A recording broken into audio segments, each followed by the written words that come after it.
Now, Mindy has already met Danny's dad, but she hasn't ever met Danny's mom. So the writers were like, hey, let's have her meet his mom. What could possibly go wrong?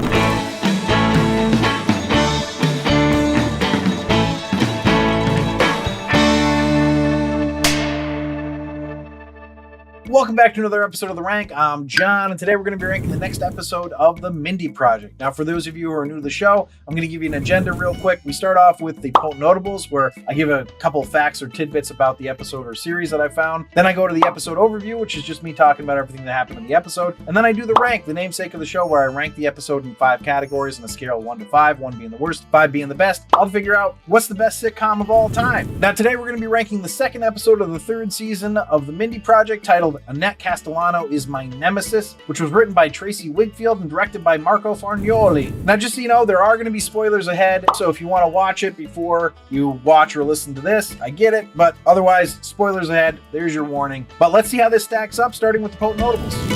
Potent Notables. The second episode of the 3rd season aired Tuesday, September 23rd, 2014. Now, the restaurant, the Bistro Garden, renamed Denise's for the show, is the same restaurant used in The Office Season 6, Episode 9, where Michael breaks up with Pam's mom during her birthday lunch. And finally, at the end of the episode, Danny says, "Can we not do this in front of Bernard King?" referring to a poster on the wall of Danny's childhood bedroom. Now, we can see the player in the poster is wearing the number 15 and is actually Earl Monroe, not Bernard King, who wore number 30. That's it. Those are the Potent Notables. Let's go to the episode overview. So we had the season premiere that established Mindy and Danny's relationship, so now we start with the storylines about their relationship. And what's one of the big milestones of a new relationship? Meeting the parents. Now, Mindy has already met Danny's dad, but she hasn't ever met Danny's mom. So the writers were like, hey, let's have her meet his mom. What could possibly go wrong? And you know, the thing is, this is such a common storyline / plot for a sitcom, but it almost always works, which is why it's so common. And it works again here, not to give anything away. Danny's mom is going to meet Mindy right at the beginning of the episode and mistake Mindy for Danny's cleaning woman. And tell me out there, before Danny says that that's what his mom was talking about, did you all think she was talking about an ex? Or at least confused as to what she was talking about? Because I was. But it definitely makes it worse that she said the old one was always listening to that La Cucaracha music. So we're seeing not only the dynamic between Mindy and Annette, Danny's mom, but also the dynamic between Danny and his mom. He wants to keep her in the dark. Of course, that does not fit Mindy's personality at all, and she is convinced that she can win over Danny's mom. But before we go any further into the A story, let's find out what the B story is. And that was the continuation of Peter's failing relationship with Lauren and how it affects how he interacts with others in the office, specifically Morgan. You see, Morgan has pets. We know this about him, but I don't think I was prepared for him having 40 dogs. Okay, that's not the point. The point is that Morgan is going to have to get rid of his 40 dogs because Tamara is allergic to them. Or at least she says she is. This is the doubt that Peter is going to try to put into Morgan's head because he thinks that Morgan is whipped. I mean, when this story starts, Peter does find Morgan sitting on the toilet to pee because that's the way Tamara prefers him to do it. So, you know, he might have a point a little bit. But Peter is convinced that Tamara is lying about the dog allergy to get Morgan to get rid of his dogs. Despite Peter getting in his head, though, Morgan does decide to go through with an adoption outside the office.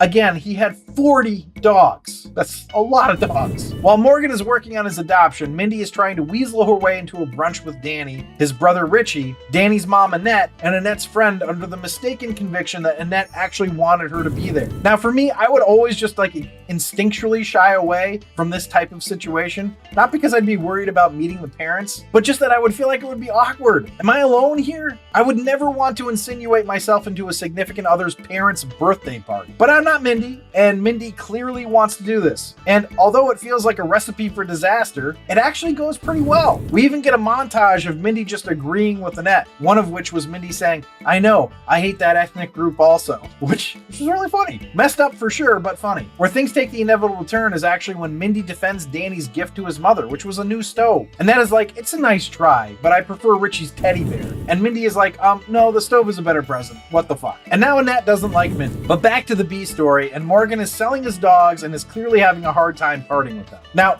I will say, Peter had actually convinced me that Tamara was actually full of shit and didn't want to be around 40 dogs. Also, I don't really blame Tamara. That's 40 fucking dogs. But to prove his point, Peter's going to shove a dog into Tamara's face, and then she's going to go into anaphylactic shock. I would think if she's that allergic to dogs, her and Morgan could not be together. After Tamara's brush with death is when she decides to tell Morgan not to sell his dogs. And that's basically the end of the B story, but the A story isn't done. Mindy is determined to make things right between her and Annette, despite Annette's guilt-tripping behavior towards Danny. To this point, Annette has taken a job as a maid at a hotel so that Danny won't have to pay for her stuff anymore, and this is where Mindy decides to confront her. Of course, when Mindy finds her, she's on the ground and hurt and can't move, and eventually Mindy's able to help her and skip a bunch of stuff, and they're friends now. All is well in Mindyland. She goes to Danny's mom's house for dinner, and they share nice moments, and eventually ends up in Danny's childhood bedroom. How the writers found the time to squeeze this scene in, I don't know, but it's hilarious and absurd. I mean, we get Annette saying things like, "A boy's bedroom should never have an erection in it,"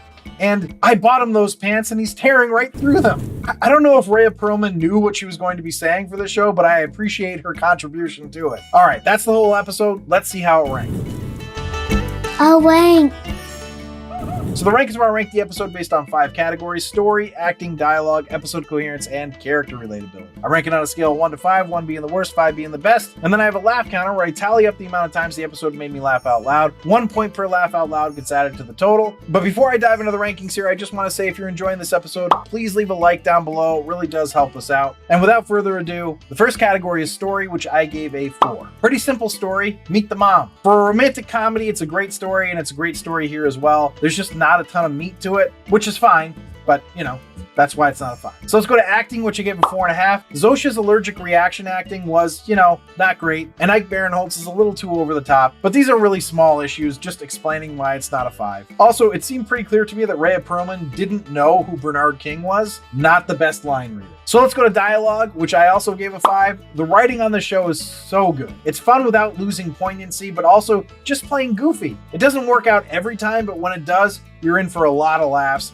And this one does that. So let's go to episode coherence, which I gave a 4.75. Morgan has 40 dogs. That's too many damn dogs, and he has them in New York City. Who is taking care of these dogs while he's at work? It's just too many dogs. Obviously, this is minor, and the point was for it to be exaggerated, but still, come on. I can't think of anything else, really. Let's go to the next category, which is character relatability, which I gave a 5. I thought this was an incredibly relatable episode. The son wants to do right by the mother. The girlfriend wants the mother to like her. The boyfriend, Morgan this time, is trying to make life easier for the girlfriend. Everyone was relatable. Even Peter's mistrust of Tamara. It's a really well done episode. All right, so we got a lot of high rankings here. Obviously, doesn't need much of a laugh counter to keep it in the top 3 tiers, but it's Mindy, so it got a decent laugh counter. It got me 17 times. That puts the grand total up to 40.25 for this episode of the Mindy Project. That puts it in the meaning of life. As for the series average, it goes to 36.7, moving it a little bit further into the Holy Grail. And if you're ranking along with me, drop your score in the comments. I'm really curious to see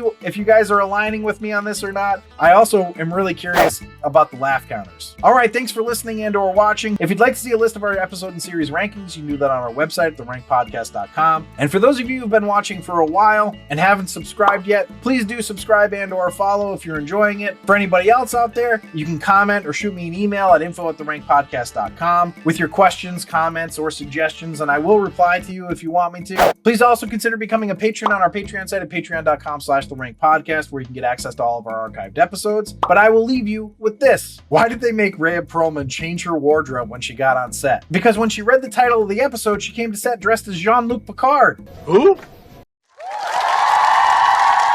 Hello folks, we're back again with nobody's favorite segment. John explains the joke. Get ready for a not funny joke to be less funny. I feel like you're going to leave this in, but just so you know, Antonio, that's a reference to Star Trek Nemesis. And the villain in Star Trek Nemesis is a clone of Jean-Luc Picard. So there you go. That's not very funny.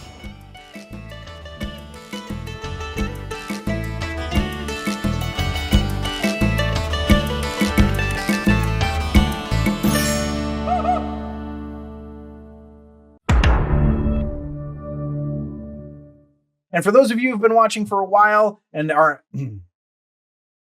Froze up again.